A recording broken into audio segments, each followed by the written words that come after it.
प्रशांत महासागर के हजारों फीट की ऊंचाई पर एक एयरबस 380 यात्रियों के साथ उड़ रही थी। अचानक 2 फाइटर प्लेन आसमान में दिखाई दिए और इस जहाज की तरफ उड़ने लगे। जब रेडियो संपर्क हुआ तो लड़ाकू विमान के एक युवा पायलट ने एयरबस के बुजुर्ग पायलट से कहा, कितनी बोरिंग फ्लाइट है तुम्हारी, देखो मैं आपकी इस उड़ान को दिलचस्प बना देता हूँ। ये कहने के बाद उसने अचानक गति पकड़ ली और एयरबस के चारों ओर तब तक कलाबाजियां दिखाता रहा जब तक समुद्र का स्तर निकट नहीं आया।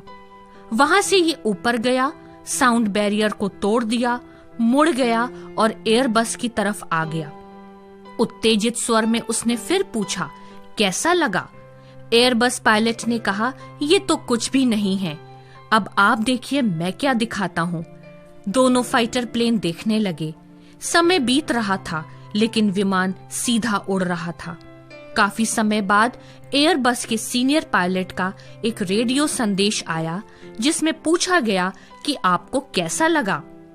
युवा फाइटर पायलट ने कहा, लेकिन बॉस आपने क्या किया है? एयरबस के पायलट ने कहा, मैं बाथरूम गया था, रास्ते में कुछ लोगों से बातचीत हुई, फिर मैंने शांति से खड़े होकर चॉकलेट कॉफी पी और अब मैं वापस आ गया हूँ। क्या आप ये कर सकते हैं? नौजवानी का दौर बस ऐसे ही होता है। दूसरों के वाह वाह के पीछे तमाशा दिखाना तमाशा बन जाता है। जब ये दौर बीत जाता है तब पता चलता है कि उन लोगों को प्रभावित करने की कोशिश में कितना समय बर्बाद हुआ जिनकी कोई अहमियत ही नहीं थी। अपनी ऊर्जा और समय का सही सही उपयोग करने वाले को भविष्य में कम से कम पछतावे होते हैं।